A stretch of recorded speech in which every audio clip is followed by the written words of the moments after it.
नमः संस्कृताय। मैं प्रीति शर्मा और हमारा यूट्यूब चैनल संस्कृत ज्वाला, इसमें हम सुखनासोपदेश के गद्यांश भाग को एक एक करके पढ़ रहे हैं और आज हम 13 और 14 की पूर्ण व्याख्या करेंगे। अतः अब गद्यांश संख्या 13 को पढ़ेंगे। तो चलो अब हम आगे पढ़ते हैं।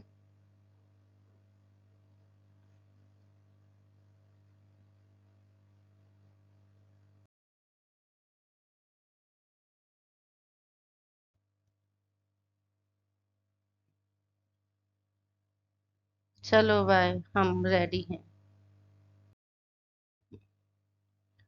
गद्यांश संख्या 13।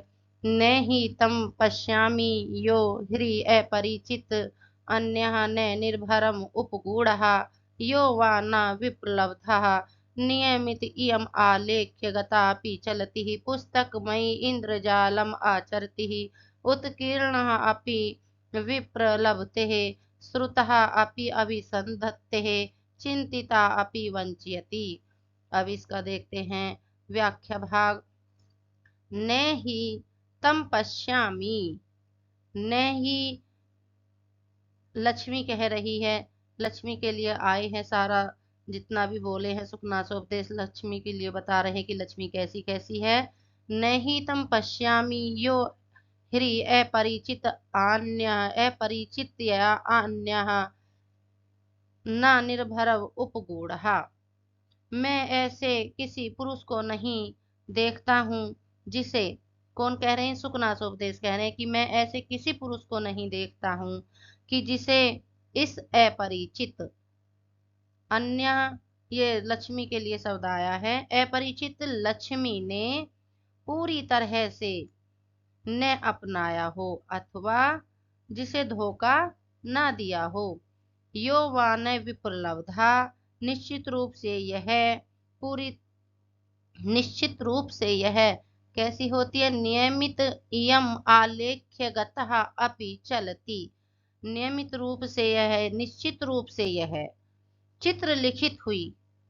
नियमित, निश्चित, निश्चित रूप से इयम लक्ष्मी आलेख्यगता, जो चित्र होते हैं, आलेख होते हैं, उसके समान चलती ही, होती हुई भी, चलती है, चंचलता दिखाती है। पुस्तकमयी, पुस्तकमयी इंद्रजालम आचरती ही, पुतली बनाकर रखी हुई जादू दिखाती है। जो पुस्तक में, जैसे पुस्तकमयी, जैसे कोई मूर्ति बना दी हो या जैसे कुछ ऐसी चीज बना दी हो, फिर भी वो अपना जो जादू दिखाती है। उत्कीर्णापि विप्रलभते, उत्कीर्ण करके पत्थर पे उत्कीर्ण किया जाता है, तो पत्थर में खोद कर रखी हुई भी धोखा देती है। श्रुतः अपि अभिसंधत्ते, सुनी हुई भी छल करती है। चिंतिता अपि वंचयति, सोची हुई भी ठगती है। और इस प्रकार की इस दुराचारणी से, अगला पैराग्राफ है। अब चलो, इस प्रकार ये लक्ष्मी का बता दिया, लक्ष्मी कैसी कैसी है। सुकनास कहते हैं, सुकनास मंत्री तारापीठ के मंत्री हैं, वो कहते हैं कि मैं ऐसे किसी पुरुष को नहीं देखता हूँ जिसे इस अपरिचिता लक्ष्मी ने पूरी तरह से अपनाया हो अथवा जिसे धोखा ना दिया हो। निश्चित रूप से यह चित्र लिखित होती हुई भी चंचलता दिखाती है और पुतली बनाकर रखी हुई भी जादू दिखाती है। पत्थर में खोद कर रखी हुई भी धोखा देती है और सुनी जाती हुई भी छल करती है। सोची हुई भी चिंतितापि वंच्यति, और सोची हुई भी ठगती है। अब देखिए, इसका ही देख लेते हैं, पहले इसकी व्याख्या का टिप्पणी देख लेते हैं। ही माने वस्तुतः, क्योंकि, सचमुच। तम ऐसे किसी पुरुष को, तम आया है किसी पुरुष के लिए, उसको न पश्यामी नहीं देखता हूँ। कौन नहीं देखता? तो सुकनास नहीं देखता, अतः ऐसा कोई पुरुष दिखाई नहीं देता। या जिसे, यह जिसे, ही माने क्योंकि, निश्चय से ही, अन्य, अन्य कहाँ आया है? देखिए, हिरी परिचित, हिरी अपरिचित, और ये तया है अपरिचितया अन्यः, यहाँ संधि हुई है। न परिचितया पर धन ची धातु से कत प्रत्यय और टा प्रत्यय परिचितया।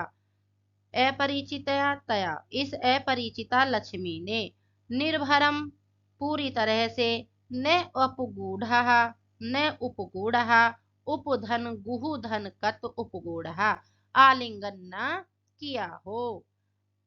वा अथवा वा च ही आदि ऐसे अव्यपदाएं हैं ये, जो वाक्य में आरंभ में प्रयुक्त नहीं होते, बीच में होते हैं। जिन जिनका पार्थक्य या मिलन इष्ट होता है उसमें अंतिम पद के पश्चात इनका प्रयोग होता है। या न विप्लवधा वी धन लभ धन कत, जिसे धोखा ना दिया हो, विप्रलब्धा जिसे धोखा ना दिया हो। तो लक्ष्मी की निर्जलता का प्रतिपादन किया गया है और धोखा देने के कथन से उसकी मर्यादाहीनता का संकेत किया गया है।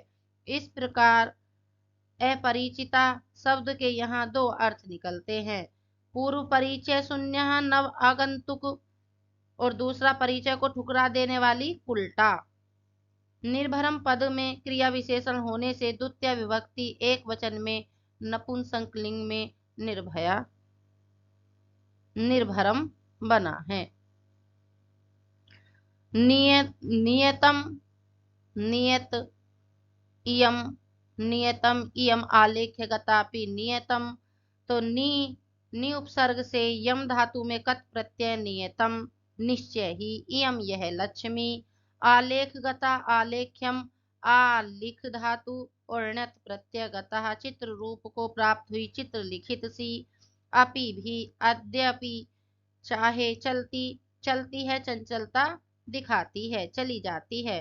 पुस्तकमयी अपि पुस्त धन मयट धन गीप पुतला बनाकर रखी हुई भी। इंद्रजालम इंद्रजाल जादू माया जाल आचरती दिखाती है। पुस्त शब्द की परिभाषा देते हुए मरकोस में पुस्त लेप्यादि कर्मणि लिखा है, जिसका अर्थ है मिट्टी आदि से पुतली बनाने का काम। इसी का स्पष्टीकरण मृदा या दारुण वाथ वस्त्रेणा अपि अथ चर्मणा लोहो रत्नै कृतं वापि पुस्तकम इत्यभिधीयते, इस श्लोक से टीका में अर्थ किया गया है। उत्कीर्णाम अपि उत्कीर्ण की गई हुई, उकेली गई। उत धन क्री धातु से कत प्रत्यय और टाप प्रत्यय। उत्कीर्ण करना जैसे पत्थर पे खोदा जाता है, लिखा जाता है, वैसे ही पत्थर में खोद कर रखी हुई भी। विप्रलवते वी उपसर्ग से प्रधन लभ धन लट लकार में छोड़कर चली जाती है, धोखा देती है। यहाँ कवि ने क्रमशः आलेख्य पुस्त तथा उत्कीर्ण शब्द का प्रयोग करके चित्रकला मूर्तिकला तथा तक्षण शिल्पकला की ओर संकेत किया है। हर प्रकार से लक्ष्मी को वंचिका सिद्ध करना ही कवि का इष्ट है। श्रुतः अपि श्रु धातु से कत प्रत्यय और टाप प्रत्यय श्रुतः सुनी हुई भी। अभिसंधत्ते अभि उपसर्ग से सम उपसर्ग से धा धातु में लट लकार अभिसंधत्ते छल करती है। लक्ष्मी का नाम कान में पड़ जाए तो धोखा लग जाता है। चिंतितापि वंच्यति चिंतिता अपि चिति धन कत धन टाप सोची गई थी, ध्यान में रखी गई थी। वंच्यति धोखा न देती है, आने की पूर्ण संभावना बन जाने पर भी नहीं आती। इस प्रकार यह लक्ष्मी लोगों को हर स्थिति में धोखा ही देती है। अब देखिए अगले पैराग्राफ पे चलते हैं।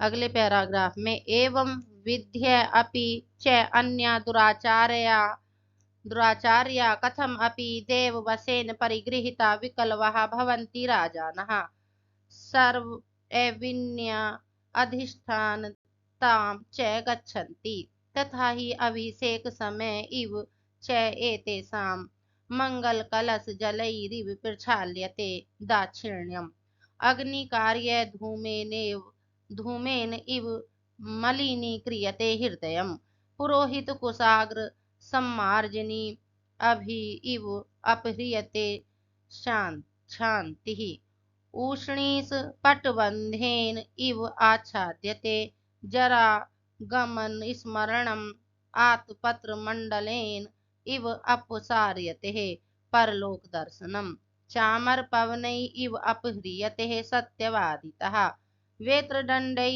इव उत्सार्यन्ते गुणः जय शब्द कल कल रव इव जय शब्द कल कल रवैरिव तिरस्क्रियन्ते साधुवादः ध्वज पट पल्लवैरिव परामृश्यते यशः एवं विद्या अपि च अन्या दुराचार्या कथमपि देववशेन परिगृहीता विकल्पः भवन्ति राजान। एवं माने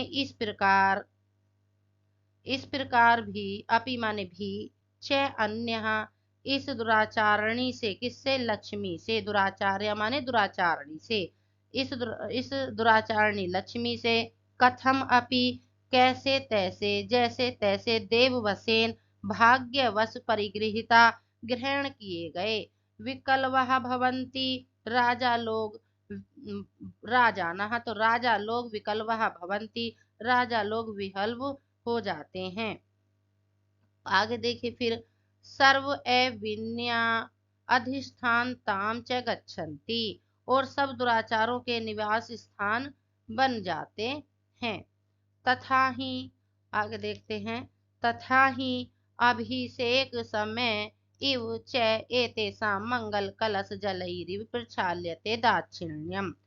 तथा ही अब उदाहरण के लिए बता रहे हैं जैसे तथा ही से बता रहे हैं जैसे अभिषेक के समय ही इव ही च एतेषाम इनकी उदारता मानो मंगल कलश जलैरिव मंगल कलशों से धो दी जाती है प्रक्षाल्यते माने धो दी जाती है दाक्षिण्यम। अग्नि कार्य धूमेन इव मलिनी क्रियते हृदयम। अग्नि कार्य धूमेन इव तो अग्नि कार्य यज्ञ कार्य के धुएं से मानो हृदय को मलिन कर दिया जाता है। फिर आगे देखिए आगे का लाइन देखिए पुरोहित कुशाग्र सम्मार्जनी भी इव अपह्रियते शांति। पुरोहित की कुशाओं से जो पुरोहित होते हैं पूजा पाठ करने वाले पुरोहित की कुशा से आगे वाले भाग से जो सरमर्जनी माने झाड़ू जो पुरोहितों की जो झाड़ू होती है कुशाओं की तो उसके अग्रभाग रूपी बुहारियों से इव अपह्रियन्ते शांति मानो सहनशीलता दूर फेंक दी जाती है। उष्णीस माने होती है पगड़ी के पटबंधनेन बांधने से मानो इव आच्छाद्यते जरागमन स्मरणम मानो बुढ़ापे के आगमन की जो स्थिति होती है वो ढक दी जाती है। आत्पत्र होता है छत्रमंडल छाता आत्पत्र मंडलेन इव अपसार्यन्ते परलोक दर्शन छत्रमंडल से मानो परलोक की जो दृष्टि रोक दी जाती है। चमर पवनई इव अपह्रियन्ते सत्यवादिता चमर की हवा से मानो सत्य बोलने की आदत को उड़ा दी जाती है। चामर होते हैं जैसे कोई बड़ा बुजुर्ग कोई मरता है उसके ऊपर जो डुलाया जाता है वो चावर होता है। वेत्र दंडई इव उत्सार्यन्ते गुणा वेत की छड़ियों से मानो गुण हटा दिए जाते हैं। जय शब्द कल कल रवै रिव तिरस्क्रियन्ते साधुवादः जय जय के कोलाहल की ध्वनि से मानो अच्छे जो वचन होते हैं जो साधुवाद होते हैं तो वो मानो अच्छे वचन तिरस्कृत कर दिए जाते हैं। ध्वज पट पल्लवै रिव परामृश्यते यशः ध्वजों की पल्लव सदृश पताकाओं से मानो यश पहुंच दिया जाता है। यहाँ जो परामृश्यते है ये तो मैं में रह निकला हुआ है लेकिन यहाँ नहीं है। ऐसे ही जो साधुवाद वादा है तो साधु है वो, साधुवाद जो अच्छे वचन होते हैं उनका। अब इसकी भी टिप्पणी देख लीजिए। एवं विद्या अपि, एवं विद्या अपि, एवं विधा यस्य तातया अपि, इस प्रकार की लक्ष्मी से ही अन्य दुराचार्य दुष्ट आचार यस्य सह बहुव्रीहि, इस दुराचारणी से कथमपि जैसे तैसे बड़े कलेश उठाकर यदा कदा देव वसेन देवस्य वसेन षष्ठी तत्पुरुष भाग्यवशात भाग्य के अनुकूल होने पर परिगृहिता परिउपसर्ग गृह धातु से कत प्रत्यय स्वीकार किए गए अपनाए गए राजानः राजा लोग विकल्वहा वि उपसर्ग से क्लू धातु में अक प्रत्यय विह्वल वे शुद्ध ना समझ भवंती हो जाते हैं बन जाते हैं सर्व अविन्या अधिष्ठान ताम न विन्या अविन्या सर्व चैते अविन्या तेसाम अधिष्ठानम, अधि उपसर्ग से स्था धातु में लुट प्रत्यय तो अधिष्ठानम, सर्व अविन्या अधिष्ठानम यस्तस्य भावः सर्व विन्याधिष्ठानतः ताम, संपूर्ण दुराचारों के विनाश स्थानता को गच्छन्ति प्राप्त हो जाते हैं चले जाते हैं। कभी कभी गमन का भाव मुहावरे के रूप में भी किया जाता है, वहां गमन की वास्तविक क्रिया न होकर केवल काल्पनिक ही होती है। जैसे वह दुखी हुआ, सह विषादम आगच्छत, सुमुखी पार्वती बाद में उमा नाम से विख्यात हुई, पश्चात उमा आख्याम सुमुखी जगाम, यहाँ भी स्थान बन जाते हैं। अधिष्ठानताम गच्छन्ति ऐसा ही प्रयोग है। आगे की देखिए, तथा ही, तथा ही जैसे ही उदाहरण के लिए आया है, तथा ही संपूर्ण दुराचारियों की निवास स्थानता का समर्थन करते हुए अनेक उदाहरण प्रस्तुत किए गए हैं। अभिषेक समय, अभिषेकस्य समय, यहाँ समय पे मात्रा में नहीं है लेकिन आप लगा लेना अपने यहाँ देख के चलना। अभिषेक अभिषेकस्य समय षष्ठी तत्पुरुष समास। राज्य अभिषेक के समय जब लक्ष्मी का आगमन काल होता है तभी इव ही, इव अव्यय सामान्यतः केवल अर्थ के को बताया करता है, किंतु ऐसे स्थलों पर उसका अर्थ तत्क्षण हुआ करता है। अभिषेक समय इव का अर्थ केवल अभिषेक के समय नहीं है, अपितु जब अभिषेक का समय होता है उसी क्षण है। ऐसाम राजाओं की दाक्षिण्यम दक्षिणधन्स्य, उदारता दानशीलता, मंगल कलश जलई, मंगलाय कलशः मंगल कलशा ये शाम जलई, मंगल के लिए लाए गए घोड़ों के जलों से।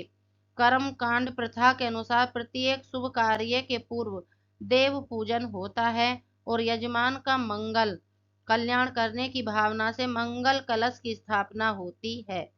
मंगल कलश के जल से यजमान का अभिषेक होता है। राज्य अभिषेक के समय विभिन्न तीर्थों के जलों से स्नान कराया जाता है, अतः यहाँ कलश तथा जल को बहुवचन में रखा गया है, क्योंकि जगह जगह से जो जल आता है तो अलग अलग कलश होते हैं। बहुत बहुत सारे राजाओं के वहाँ जब राजा स्नान करता है तो बहुत बहुत सारे कलशों से उन्हें नहलाया जाता है, दास दासियां उन्हें नहलाती हैं। तो हम जब कादम्बरी कथामुख को पढ़ते हैं तो उसमें राजा शूद्रक का जो स्नान होता है वो ऐसे ही होता है। जो राजा बैठता है वो भी मणि मुकुट जो होती है, मणि जो होती हैं, जो मुकुट में लगी होती है मणि, उन मणियों से जड़ित होती है उसकी बैठने की चौकी भी, जो हम पढ़े हैं कादम्बरी कथामुख में। प्रक्षाल्यते इव, मानो धो दी जाती है। अभिषेक काल में ही उदारता समाप्त कर दी जाती है। इस वाक्य को लेकर ध्वज पट पटेल तक क्रिया उत्प्रेक्षा अलंकार का प्रयोग किया गया है। इस वाक्य के अभिषेक समय इव एसाम का संबंध अगले ध्वज पट पटलई तक प्रत्येक वाक्यांश के साथ जुड़ेगा। अग्नि कार्य धूमेन अग्नि कार्यम तस्य धूमेन, अग्निहोत्र या यज्ञ के धुएं से। हृदय माने मन को। मलिनी क्रियते अमलिनम, मलिनम क्रियते ति, मलिनी क्रियते मानो मैला कर दिया जाता है। संस्कृत साहित्य में चित्त मन तथा हृदय का समानार्थक रूप में प्रयोग किया जाता है। यद्यपि अमरकोश में एक स्थान पर बुक्काग्र मासम कहकर कलेजा कही जाने वाली मांस ग्रंथि के लिए बुक्का व अग्रमाम का तथा हृदयम हत कहकर भीतर के भाग के लिए हृदय व हत शब्द का उल्लेख किया है। तथापि दूसरे स्थान पर चित्तु चेतो हृदयम स्वांत हिरण मानसम मनहा कहकर इन सब को पर्याप्त बताया है। कालिदास ने भव हृदयम साभिलाषम मनहा कहकर मन के स्थान पर हृदय का ही प्रयोग किया है। यहाँ भी मन के लिए शब्द प्रयोग हुआ है। शांति ही क्षम धन तीन शांति क्षमा सहनशीलता पुरोहित कुशाग्र सम मार्जिनी भी कुशानाम अग्राणी कुशाग्राणितानि एवं सम्मार्जन्य पुरोहितानाम कुशाग्र सम्मार्जन्य पुरोहित कुशाग्र मार्जन्यः ताभि पुरोहितों के लिए हाथों की कुशाओं के जो पुरोहितों के हाथों की जो कुशाएं होती हैं उनके आगे का जो अग्रभाग होता है उससे किससे अग्रभाग किसका होता है तो झाड़ू का होता है जो झाड़ू होती है तो मार्जनी से मार्जन शब्द का अर्थ शुद्धि होती है। पुरोहित कुशा लेकर यजमान के मंत्रों से मार्जन किया जाता है शुद्ध किया जाता है। अपहृयते इव मानो दूर फेंक दी जाती है। तो यहाँ कह रहे हैं कि जब पुरोहित कुशा के अग्रभाग से उसे ऐसे करके शुद्धि करेगा तो मानो उसने उसको दूर फेंक दिया है। जरा गमन स्मरणम जरायः बुढ़ापा आगमनम जरा गमनम तस्य स्मरणम बुढ़ापे के आने का जो ध्यान होता है। उष्णिस पट्ट बंधनेन उष्णस्य पट्टः उष्णिस पट्टः तस्य बंधः उष्णिस पट्ट बंधः तेन पगड़ी बांधने से। षष्ठी तत्पुरुष समास है। उष्णिस पट्ट पगड़ी का रेशमी वस्त्र आच्छाद्यते इव मानो ढक दी जाती है। तो जो बुढ़ापे के जो सफेद बाल हो जाते हैं तो मानो पगड़ी बांध के उन्हें ढक देती है बुढ़ापे के आगमन को। वृद्ध अवस्था के आगमन का ध्यान न रहने पर अनेक कुकर्म करने में झिझक नहीं रहती।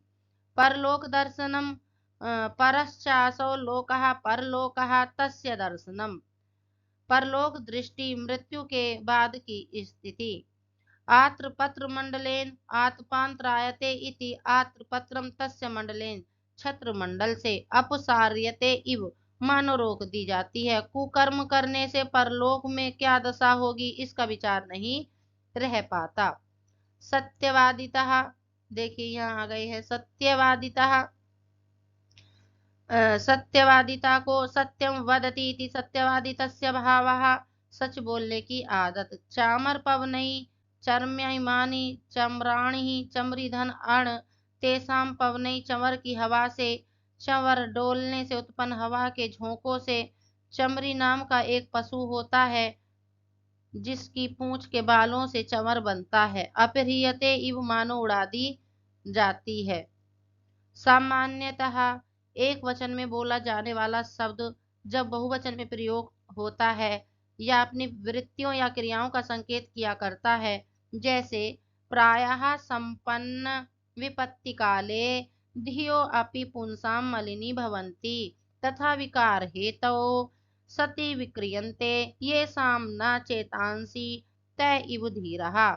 सुक्तियों में जो धी तथा चेतस शब्द में बहुवचन इनकी प्रवृत्तियों का संकेत है। यहाँ पवन शब्द में बहुवचन पवन के झोंके अर्थात पवन के जो हवा आती है उसके लिए संकेत है। गुणा दया शौर्य आदि गुण। वेत्र दंडई वेत्रस्य दंडई षष्ठी तत्पुरुष समास है। वेद की छड़ियों से। यहाँ भी दंड शब्द में बहुवचन उसकी उत्सारण क्रिया की विविधता का संकेत है। उत्सार्यन्ते मानो हटा दिए जाते हैं। साधुवाच ते वादः वद धातु से गृह प्रत्यवादः साधुवादः अच्छे वचन अथवा साधु इति वादः साधुवादः बहुत अच्छा इस प्रकार के प्रशंसात्मक वचन होते हैं। जय शब्द कल कलई रवई कल प्रकारः कल कलह सादृश्य अर्थ में द्वित्व कल कलाश्च याते रवा कल कल रवा जय शब्दस्य कल कल रवा, जय शब्द कल कल रवा तई, जय जयकार के कोलाहल से भरे अस्पष्ट शब्दों से तिरस्क्रियन्ते मानो अपमानित कर दिए जाते हैं। राजा लोग जय जयकार के कोलाहल में अच्छी बात नहीं सुनते। यशः कीर्ति ध्वज पट पल्लवै ध्वजानां पटा ध्वज पटः ते पल्लवानी इव ध्वज पट पल्लवानी तई पल्लव सदृश ध्वजों की जो पताकाएं हैं पताकाओं से परामृश्यते इव मानो पहुंच दी जाती है। अभिषेक के पूर्व अर्जित यश को राज लक्ष्मी पाते ही राजा लोग खो बैठते हैं। इस प्रकार अभिषेक काल में ही गुणों की समाप्ति और दुर्गुणों का निवास हो जाता है। अच्छा, आज का व्याख्यान देखते हैं आगे भी है क्या स्लाइड। धन्यवाद।